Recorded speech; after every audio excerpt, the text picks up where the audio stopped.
कहानी है रामपुर गांव की, जहां के मर्द महिलाओं को हमेशा नीचा दिखाने की कोशिश में रहते।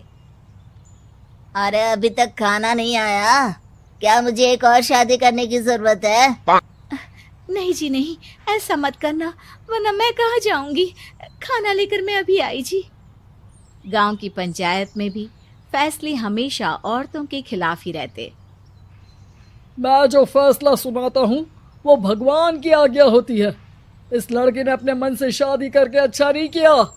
लड़के को घर भेज दो और इसकी शादी इसकी जाति की किसी लड़के से करवा दो, लेकिन ये लड़की, इसे तो गांव के बाहर निकाल दो।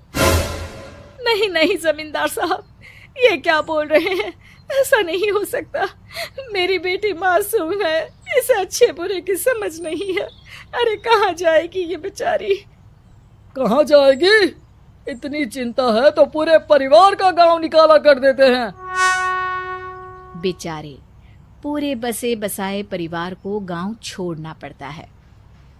चाहे जो हो, अगर बेटियों को कंट्रोल नहीं कर सकते तो गांव में रहने का कोई मतलब नहीं है। यहाँ औरतों को दब कर रहना होगा। कोई भी अपने हिसाब से कुछ नहीं कर सकता, सब ईश्वर की मर्जी से ही होगा। तभी गांव का एक आदमी दौड़ा दौड़ा आता है। सरपंच साहब, जमींदार साहब, वो कालिया है ना, उसकी बेटी पढ़ने के लिए शहर जा रही है। अच्छा, ये कब हो गया? और कालिया की हिम्मत कैसे हो गई ऐसा करने की? लेकर आओ उसे और उसकी बेटी को। बस फिर क्या था, हाजिर हो जाते हैं कालिया और उसकी बेटी सरपंच के सामने। अरे कालिया, ये क्या सुनने में आ रहा है? बेटी को इंजीनियर बना रहा है तू? और ये बता, गांव में तो स्कूल नहीं है, फिर कहां से इतनी क्लास पास कर गई तेरी बेटी? राधा, जो कि कालिया की बेटी है, उसे लगता है कि सरपंच उसकी तारीफ कर रहे हैं। सरपंच जी, मैंने ऑनलाइन पढ़ाई की है, डिस्टेंस लर्निंग से। सभी में मैंने अच्छे नंबर पाए हैं, जिसे देखते हुए शहर की इंजीनियरिंग कॉलेज में मुझे स्कॉलरशिप मिली है। वाह जी वाह, क्या होती है ये? पहले तो ये बताओ, फिर आगे की बात करते हैं। पूरा गांव राधा की बात सुन रहा था और राधा बोलती जा रही थी।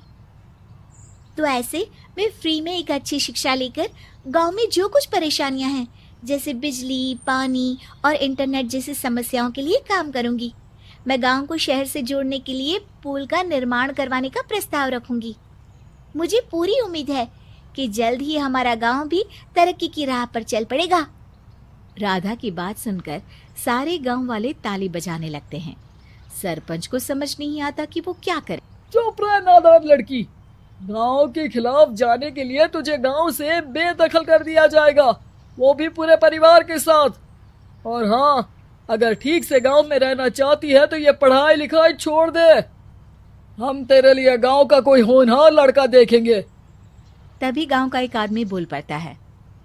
अरे नहीं नहीं सरपंच जी, राधा बिटिया जो बता रही है, अगर वैसा हो जाए तो हम लोगों को पैसा कमाने के लिए बाहर नहीं जाना पड़ेगा। हाँ जी, और ना ही कोसों दूर पानी के लिए भटकना पड़ेगा। हमारे बच्चे भी अच्छी पढ़ाई कर सकेंगे और आगे बढ़ेंगे, ना कि हमारी तरह खेती करते बैठेंगे। क्यों गांव वालों, राधा बिटिया का साथ देना चाहिए ना। सरपंच देखता है कि गांव राधा के साथ है तो वो चुप हो जाता है। वो घर आकर अपने सलाहकार से बात करता है, जो बहुत ही चालाक किस्म का इंसान होता है। अरे सरपंच साहब, आपको बहुत ही होशियारी से काम लेना पड़ेगा। एक बार गांव तरक्की कर गया, यहाँ के बालक पढ़ लिए तो कोई ना पूछेगा आपको। और फिर ये जो बेटा और बेटी है ना आपके, इनको भी आम लोगों की तरह ही जीवन जीना होगा। हाँ, लेकिन करे तो क्या करे? वो ना आप मुझ पर छोड़ दीजिए, बस मैं जैसा बोलूं करते जाइए। अगले रोज सुबह जब गांव वाले सोकर उठते हैं तो राधा के घर के बाहर और साथ ही वो लोग जिन्होंने राधा का सपोर्ट किया था, उनके घर के आगे लाल रंग से कल आऊंगी लिखा होता है। कल आऊंगी, यह क्या होता है? अरे यह तो खून से लिखा है, लगता है कोई भूत प्रेत या चुड़ैल का साया है। चलो सरपंच जी के पास चलते हैं। सभी सरपंच के पास जाकर उसे सारी बात बताते हैं। अरे ये तो बड़ी मुश्किल की बात है। चलो मैं एक बाबा को जानता हूँ, उन्हें बुला लेता हूँ। सरपंच बाबा को लेकर गांव के घर के बाहर जाता है। ओहो, तो ये वो चुड़ैल है जो उन लोगों को निशाना बनाते हैं जो गांव को बदलने का सपना देखते हैं। वो गांव को ऐसे ही संपन्न देखना चाहती है, वो नहीं चाहती कि कोई बाहरी यहाँ का कायाकल्प करे। क्या तुम लोगों में से किसी ने गांव को बदलने की सोच रखी है? तभी राधा की माँ रोते रोते आती है। मेरी राधा घर से गायब हो गई है। अरे कोई तो बचाओ, मेरी बच्ची कहाँ गई?